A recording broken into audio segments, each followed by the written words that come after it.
sociaux qu'il y a aujourd'hui, on entend le pire et le meilleur. Bon, ça se trouve, on va dire que Pierre-Jean Chalencon est transsexuel, je ne sais pas, moi, ou je suis herbivore, ou je mange des... je suis pédophile, j'en sais rien. Ouais. Mais l'insulte est tellement facile. Mais je sais pas, il y a des journalistes, il y a des gens qui sont dans les métiers. Comme cache investigation de Mme Élise Lucet devrait commencer par elle-même déjà. Quand on gagne 25 000 balles par mois et qu'on donne des leçons de morale à toute France Télévisions, mais quand on voit comment les journalistes de France Télé, les gens sont traités à France Télévisions, mais qu'elle commence par elle-même. Et il y a un moment, on ne peut pas être... Oui, je veux dire, c'est plus possible. Ouais. Moi, j'en ai ras-le-bol de cette feuille. De toute façon, il n'y a plus de presse libre aujourd'hui, et c'est vrai que M. Carlson a fait quelque chose de plutôt bien. Après, on sait très bien que M. Poutine ne dit pas forcément la vérité. M. Poutine, c'est pas un ange. Hein. C'est un dictateur, il est en place depuis 20 ans, il va être encore en place pendant 5 ans.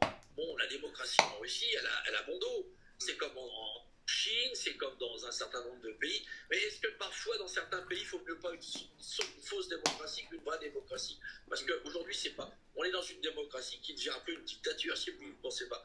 Moi, j'ai autant d'amis à droite qu'à gauche. J'ai aucun problème là-dessus. Mais je veux dire, il y a un moment, il faut arrêter. C'est bon.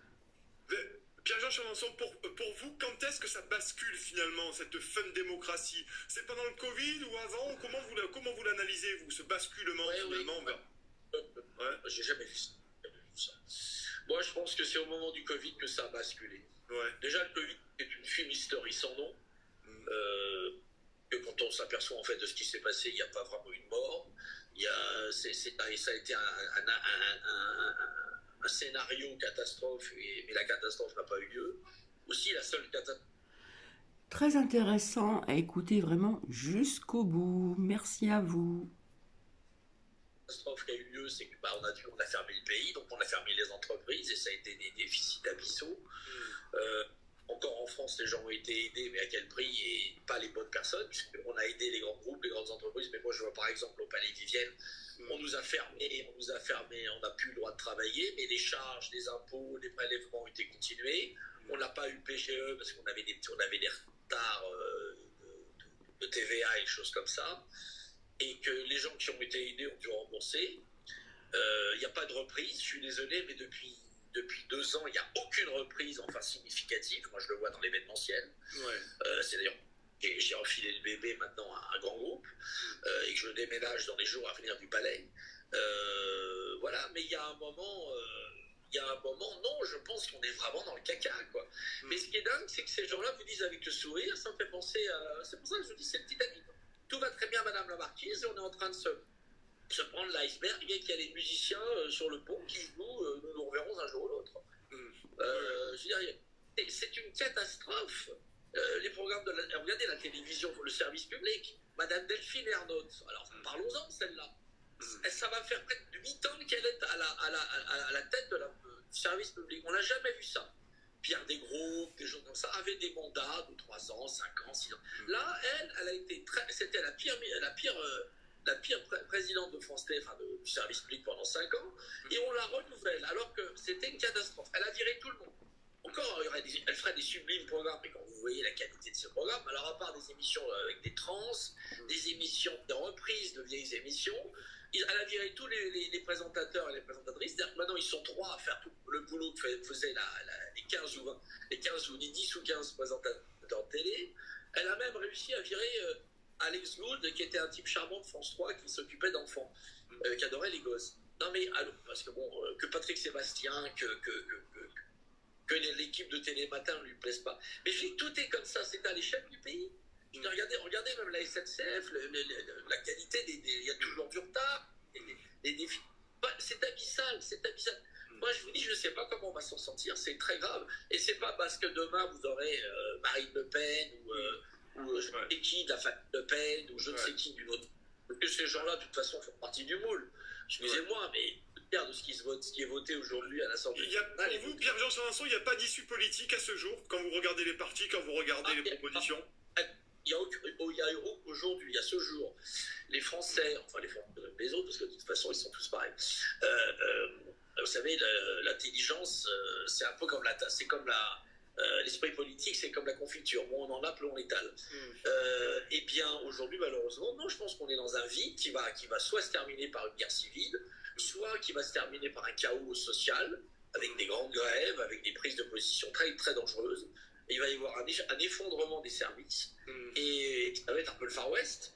Et donc je pense que soit on reste et on est mal barré, soit on se casse et on peut éventuellement sauver les meubles. Non, moi je suis très très pessimiste, parce que ce soit Marine Le Pen avec ses consorts qui votent les 2 tiers des lois à l'Assemblée, où en ce moment, je vois pas, à part son nom, son seul nom de famille, c'est pas avec ça qu'on fait le programme. Non, je pense que ça c'est du Canada Dry, ça a le goût de l'alcool, mais c'est pas de l'alcool. Ouais. Le seul qui aurait pu nous sortir de cette histoire, c'est comment il s'appelle, c'est Éric Zemmour, mais Éric Zemmour n'est pas un homme politique, c'est un politologue. Je pense qu'il a fait l'erreur de se lancer en politique, c'est bien dommage. Il aurait dû conseiller justement Marine ou d'autres gens, ou Édouard Philippe, ou des gens comme ça. Mais le problème surtout, c'est que la France n'est plus un État souverain. Le problème, c'est l'Europe. Vous l'avez bien vu avec les agriculteurs la semaine dernière. Oui, j'allais en parler. Allons-y, effectivement. On donne 300 millions d'euros, et en plus, quand monsieur le maire annonce, vous savez, 300 millions d'euros, c'est compliqué pour le budget. Oui, mais quand on annonce que quelques jours après ou avant, on a donné je ne sais combien de milliards à je ne sais combien de pays, donc le monde se fout, c'est clair que c'est un peu compliqué. Aujourd'hui, on n'est plus libre, on n'a plus monnaie. Avant, quand on avait un problème, on dévaluait, on surévaluait. On surévaluait, on dévaluait la monnaie. Et bien aujourd'hui, on ne peut plus le faire. Un pays qui ne bat plus monnaie, c'est fini. Oui, effectivement, oui, c'est un problème. Oui, c'est battre monnaie, c'est fini. Et pour vous, effectivement, la question de l'Union européenne est importante. C'est-à-dire, vous êtes pour la sortie, vous, Pierre Chalençon? On n'a plus de frontières, donc on laisse rentrer tout le monde.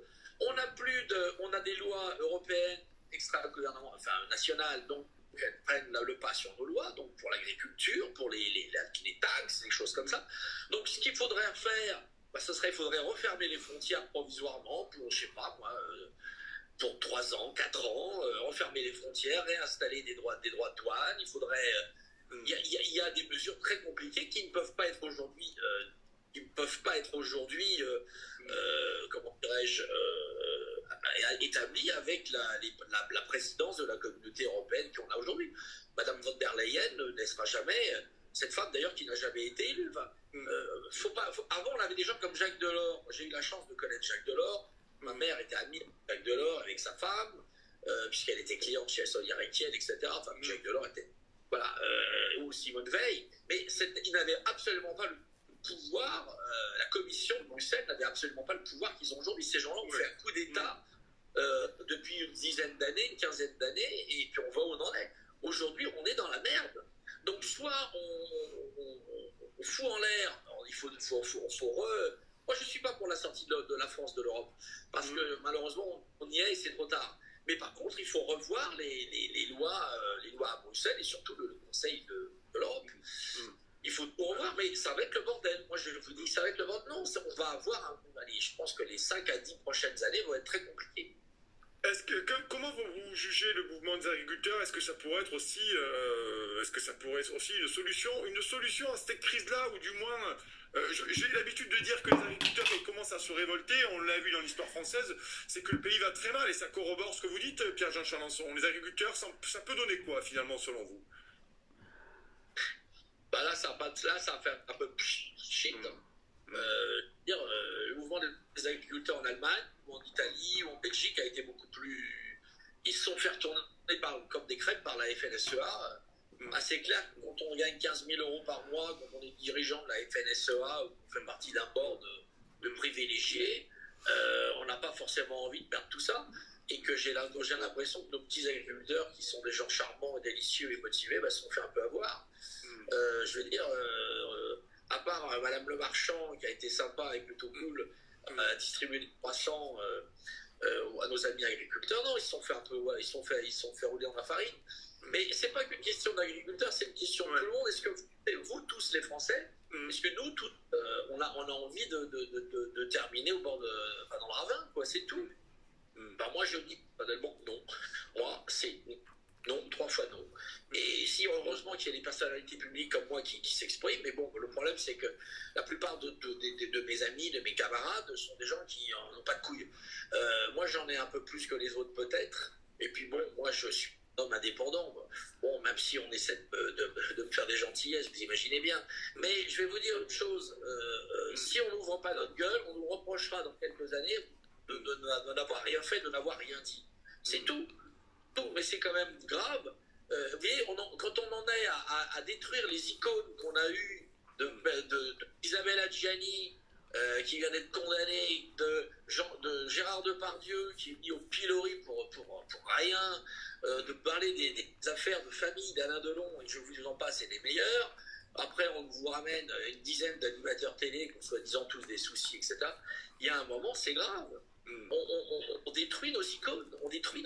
Quand on en est à détruire nos icônes, c'est qu'il va falloir refaire Ça me fait penser un peu à Moïse, vous voyez, on est un peu dans le... Bon, là, quand il est allé chercher du tape de la loi et on a foutu le bordel. Il va falloir qu'il y ait une remise à niveau de tout ça. Alors, j'aimerais... Ouais, finissez là-dessus, j'aimerais vous poser une question. Vas-y. L'histoire est un éternel recommencement. Quand on connaît son présent, on apprend mieux son passé. Et quand on connaît son passé et son présent, on voit son avenir. Le problème, c'est qu'aujourd'hui, les jeunes sont couchés. La moitié des jeunes veulent partir à l'étranger, mais à l'étranger, c'est pas forcément mieux. Vous savez, l'herbe n'est pas forcément plus verte en Angleterre. Quand on voit ce qui se passe en Angleterre, c'est quand même terrifiant. Quand on voit ce qui se passe dans certains pays, en Belgique, par exemple, c'est terrifiant. En Allemagne, je ne vous dis pas. Ou alors les pays de l'Est, on n'en parle même pas. Quand on voit ce qui se passe en Turquie, quand ils voient ce... Non, mais c'est affligeant. Et c'est pas une question de militaire ou pas militaire. On va pas foutre des bombes atomiques, on va pas foutre des chars partout. Non, je pense qu'il y a... Déjà, je pense que quand le président Trump, espérons qu'il soit réélu, il va mettre fin au deep state. Il va y avoir un retour de situation qui va redonner... Alors, aparté, je ne vois pas trompette, comme je vous l'ai dit, ainsi que le bidon aux nouvelles présidentielles américaines. Après, je peux me tromper. Espoir à beaucoup de gens. Espérons qu'il ne lui arrive rien d'ici là. Parce que ça peut peut-être... Avec ces gens-là, ils sont tellement capables de tout. Mais... Il n'y a que les cons qui... Mais eux, franchement... Non, c'est terrifiant. Moi, honnêtement, je vais vous dire une chose. J'aurais jamais imaginé toute ma vie prendre d'ailleurs des positions politiques, parce qu'on est bien obligé de rentrer dans la marche, dans la soupe. Moi, je suis un garçon qui aime autant les gens de droite que les gens de gauche.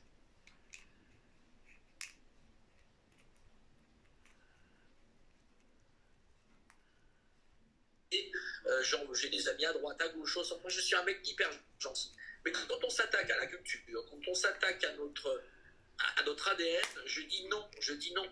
Et quand en plus vous avez des journalistes qui deviennent comment dirais-je, des soupes au lait, comme nos amis dont on a, moi j'ai rien contre les chaînes d'infos, mais le problème des chaînes d'infos, elles sont intéressantes quand il y a de l'info, mais quand il n'y a pas d'info, elles vous vendent n'importe quoi. Moi j'adore LCI, j'adore BFM, j'adore CNews, mais c'est des chaînes commerciales, n'oubliez pas. Et donc, ces gens-là sont payés pour faire de l'argent. Avant, on avait quand même un service public qui était France 2, France 3, France Info, etc., qui était du service public. Et on vous donnait l'info qui était, entre guillemets, l'info, la bonne info. Aujourd'hui, ça n'existe plus. Donc, aujourd'hui, ils font du fric. Donc, d'un petit événement, ils vous en font... C'est comme les dîners clandestins de Pierre-Jean Chalençon. Qu'est-ce que j'ai fait de mal? Non, mais j'étais devenu l'ennemi public numéro 1. Rappelez-vous, pendant une semaine, j'avais tué père et mère. J'étais le diable des Carpates. Alors qu'en fin de compte, j'avais le droit. J'ai été condamné de rien. J'ai eu... Bon, ben voilà, c'est tout. Il y a un moment à part le contrôle fiscal, mais je veux dire, mais ça, c'est les gentillesses du pouvoir. Mais je vais vous dire une chose. C'est ça qui devient triste, parce que ce pays est devenu une caricature. Aujourd'hui, la France, avant, c'était le béret, la bouteille de vin et la baguette. Aujourd'hui, c'est plus rien. Aujourd'hui, c'est Molenbeek, la France. Voilà. Alors, oui, effectivement, une nouvelle fois, merci Pierre-Jean Chalençon d'être là ce matin. Je voudrais quand même encore une question, parce qu'il nous reste 3 minutes et je vous sais passionné. Vous êtes Napoléon. J'ai envie de vous dire, qu'est-ce qu'il y a c'est fini Napoléon, la figure de l'empereur, c'est terminé. Quand on voit Emmanuel Macron et notre classe politique, c'est fini. On doit mettre une croix sur nos grands hommes ou pas, de visionnaires politiques, de gens qui reprendront le pays en main et qui lui redonnera sa prestance. Alors, je vais vous dire une chose, je ne suis pas du tout inquiet pour Napoléon, parce que Napoléon comme Louis XIV ou Alexandre le Grand, ou toutes ces grandes figures de l'histoire, eh bien, seront toujours là bien après que vous et moi, Monsieur le Président Macron, parce que Macron, vous savez, regardez, à un moment, tous les jours, on parlait de Hollande, tous les jours, on parlait de Sarkozy. Maintenant, qui parle de Hollande, à part quand il va toujours... Alors lui, il est abonné à chaque fois aux chrysanthèmes, aux commémorations, c'est comme le président de la République. On va voir que maintenant, il fait plus que des commémorations mortuaires. Ça en dit long sur le pouvoir qu'ont ces hommes politiques. Pour essayer de se remettre bien avec la population, ils font d'Inter, on a toutes les semaines, il y a des commémorations, bientôt Lynn Renault, mais je veux dire, c'est hallucinant. Donc ces gens-là passeront, on les aura oubliés dans 20 ans, dans 15 ans, dans 10 ans, ils sont même dans 4 ans, alors on les aura tous oubliés, et alors que les figures comme celle de l'empereur reviendront. Et dans un siècle, dans 2 siècles, la France sera peut-être à nouveau un grand pays, même peut-être avant, j'en sais rien. Mais je veux dire, c'est dans la pierre, c'est gravé dans la pierre. C'est un peu comme l'Acropole ou le Parthénon, vous voyez ce que je veux dire. Le problème, c'est qu'il faut vivre, nous, au quotidien. Et c'est le quotidien des Français qui est compliqué, parce qu'aujourd'hui, ça devient dangereux de partir, d'aller à l'école, ça devient dangereux, Et c'est pas une question de racisme, il y a un moment, vous avez vu, c'était le roi, comment il s'appelait Hassan II qui avait dit à Anne Sinclair, vous savez, mon peuple ne s'assimilera jamais avec le vôtre, c'est comme l'huile et le vinaigre. Ben oui, là, il avait tout dit. Voilà, on ne peut pas imposer des gens. Nous, on est un pays judéo-chrétien et il y a des choses qui se font et qui ne se font pas, c'est tout. Moi, je respecte, quand je vais régulièrement en Égypte, etc., et mes amis égyptiens me disent, mais comment vous faites? On n'accepterait pas le quart du 10e de ce que vous acceptez, vous, en France, des Égyptiens. Dans des pays aussi musulmans, c'est pareil, donc c'est pas une question qui, pour des raisons politiques, des raisons électorales, ont fait venir beaucoup de gens qui n'auraient jamais dû venir, et maintenant on est emmerdé parce qu'ils continuent à en faire venir, et maintenant il y a tous les migrants, aujourd'hui les camps de migrants, c'est ça. Regardez tous les jours des femmes, des enfants qui sont assassinés, violés, on n'a jamais vu ça, en l'espace de 2 ans, c'est monté. C'était comment dirais-je, de façon fulgurante, selon vous. Ouais. Fulgurante en l'espace de 2 ans. Il y a 12 ans, on n'entendait pas parler de tout ça. Maintenant, c'est quotidien. Avant, c'est monstrueux. On tue des enfants, on assassine des petites vieilles, on viole des vieilles mamies, mais il faut avoir envie de violer une femme de 90 ans. Oui. C'est une forme, effectivement, c'est une forme de retour à la barbarie. Moi, je suis très inquiet, mais l'histoire de France, elle sera là, elle restera. Vous savez, je suis allé à Versailles il y a quelques semaines, ça n'a jamais été aussi beau. Là, je suis passé devant l'Assemblée nationale hier soir, la façade est sublime. On a encore de beaux restes, il faut les protéger. Moi, je suis très optimiste, tout va s'arranger. Le seul problème aujourd'hui, c'est qu'il faut nettoyer un peu. Il faut que les Français ne gueulent pas forcément dans leur cuisine, mais aillent voter. Il faut pas dire oh, j'irai pas voter, c'est tous pareil. Non, ils sont pas tous pareils. Et puis surtout, il faut des fois manifester, il faut leur dire. Et le pouvoir est fugace. Il reste 3 ans pour le président de la République. Moi, vous savez, je respecte le président de la République. Il a été élu par les Français. Je n'ai rien contre lui personnellement. Ouais. Mais le problème, c'est qu'il a un entourage qui est absolument catastrophique. Il est malheureusement pieds et mains liés. Il ne peut plus rien faire. Cet homme qui est aujourd'hui à l'Élysée n'a absolument pas le pouvoir qu'avait le général de Gaulle ou encore François Mitterrand ou le président Jacques Chirac. Il n'a plus les pouvoirs. Donc, qu'est-ce que vous voulez? Aujourd'hui, c'est une sorte de super préfet et ses ministres n'ont encore moins de pouvoir que les autres. C'est pas de sa faute. On a tout délégué à d'autres. Ce n'est pas de sa faute. Vous savez, c'est comme moi demain, je ne suis pas Paul Bocuse. Je vous ferai à manger, mais je ne vous ferai pas de la bouffe de Bocuse. En tout cas, merci beaucoup Pierre-Jean Chalençon. On arrive à la fin de l'émission. Merci d'avoir accepté. Donc voici, désolé, ça a coupé. Donc je ne sais pas ce qui s'est passé. Ce n'est pas de ma personne, ça ne vient pas de ma personne. Donc la deuxième partie, j'ai envie de vous dire. Pour Cathy, on en prend et on en laisse. Sur ce, je vous souhaite un agréable dimanche et je vous dis à très bientôt.